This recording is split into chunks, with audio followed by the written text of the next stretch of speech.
We are back once more on Arrakis, ready to take on the challenges of the world in part 7 of our Dune Awakening survival journey completely alone. This time we are taking flight, completing quests and encountering the cult of the lightning worm in the heart of their blood-drenched home. Let's go. First things first, we are still on the road to recovery from our huge gear loss last episode, so I've been running quite a few nearby eco-labs and stocking up on aluminium.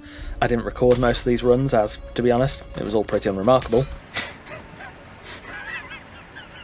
Nothing too noteworthy, just the stuff we needed to farm. However, we've now got tons of aluminium and, most importantly, a whole load of eco-lab resources which will be perfect for crafting our first ornithopter a little bit later. On one of my aluminium runs up to the shield wall, I stopped by Helios Gate and handed in Anton Tolliver's contract to Andrea Gannon, a high-ranking mentat serving under Thufir Hawat. Gannon had some veiled suspicions about this strange disease sweeping Arrakeen, believing it to be the work of the elusive Captain Skorda. She charged me to work as the buffer, the stained glove protecting the hand of the good doctor, giving me a new quest and, finally, a promotion. One step closer to more cosmetics. For her quest, she wants us to take on a testing station filled with sandflies, fearsome enemies in the northern areas of Haga Basin. To do that, we are definitely going to need some upgrades. In preparation for spending more time up north, we're going to need a few different things, namely a new stillsuit, alongside some aluminium tier weapons. Unfortunately, we're also missing crucial ingredients for both, caliber compressors and stillsuit tubing. We're also going to need diamond iron dust and carbide scraps for our ornithopter, so there's quite a few things we're going to have to find today. Fortunately, we can get 3 of the 4 at sites controlled by the Maas Kharet, the Fremen-esque worm cult we fought off in the final trial of Arkle. I don't actually know any of the locations they hang out at, but I've heard rumours of a Maas Kharet sacred site in the western reaches, so I guess it's time to fix up the sandbike and head over to Misa Tiril. On the journey west, I spotted a nice pre-spice mass ready to blow, so I thought I'd wait around and suck up the spice. Sounds great, but guess what I'd left at home? My static compactor. Upon arriving, I grabbed the survey probe at Misa Tiril and checked out the nearby trading post to see what was on offer. I grabbed the contracts, and one in particular pointed me to a nearby power station that seemed to be the hub of some sort of Fremen activity. Sounds like it could be the Maas Kharet, so we'll head over and check it out. Well, this definitely seems like the place a worm-worshipping cult would live. Naturally, I'm sure they won't be too happy about my presence, so we'll have to make sure it's nice and slow and get in there as quietly as possible. Shield on!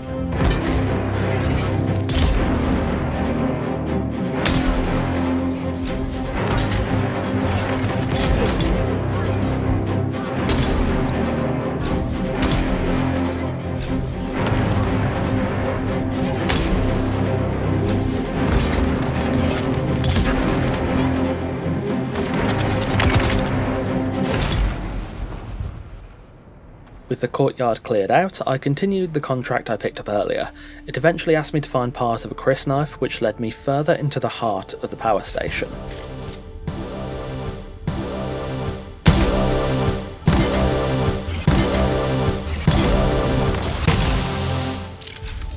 With the main room clear and a crysknife hilt discovered, I hit up the loot room for a pretty good set of rewards. Unique recipes, a new sword, the resources we're looking for. I'm pretty happy with this haul. Hopefully it should be enough for our ornithopter. Returning to the trade post, we finished up the contract netting just under 30k Solari and a new, unique and complete stillsuit. A huge upgrade from our previous one. This saves us a really good bit of resources too, and in general, you just love to see it. Lastly, before we head home, I stopped by a sandfly camp on the way to try and pick up some caliber compressors. These guys are tough, and if Arrakis isn't already hot enough, some of them are packing incendiary ammo. Even their heavy gunners use flamethrowers, so it's extra dangerous. I picked through the camp very carefully, eventually clearing it out and getting some caliber compressors, and completing a contract I'd completely forgotten about, giving us another nice chunk of Solari. Unique blueprints, money, resources, this trip has been pretty successful overall, but now it's time to make all future trips much easier, with arguably the most important upgrade in the game. Yes, indeed, we can now finally craft our very first ornithopter.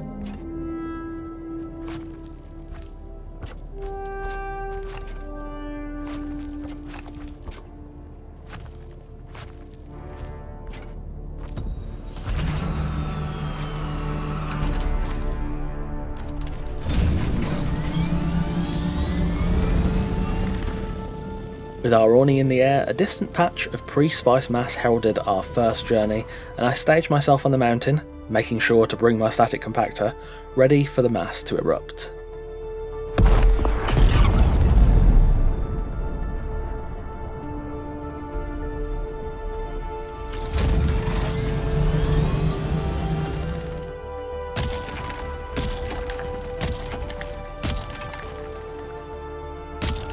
With the spice field cleared, our new ornithopter has already begun to serve us well. Just on sheer mobility alone, this is arguably the biggest upgrade you can get. We're just so much more free now than we were before. One of its best features is that now we don't have to even pay the taxi service to get to the social hubs, we can just fly there. Speaking of which, we've got a few quests that need us to go there, so we'll start to take on some of those.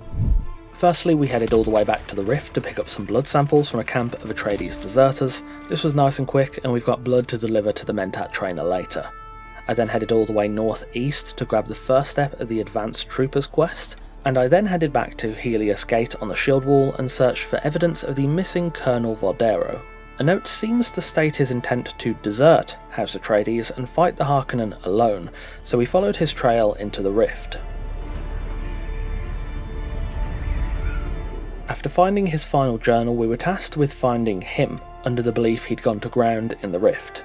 Indeed, the Colonel had retreated to a mining gallery, but he wasn't here when we arrived. Instead, his note was addressed to us, or whoever had been following him, asking us to find him nearby and end his battle once and for all. We found Voldero in a nearby testing station, and after a brief duel, his fight was over.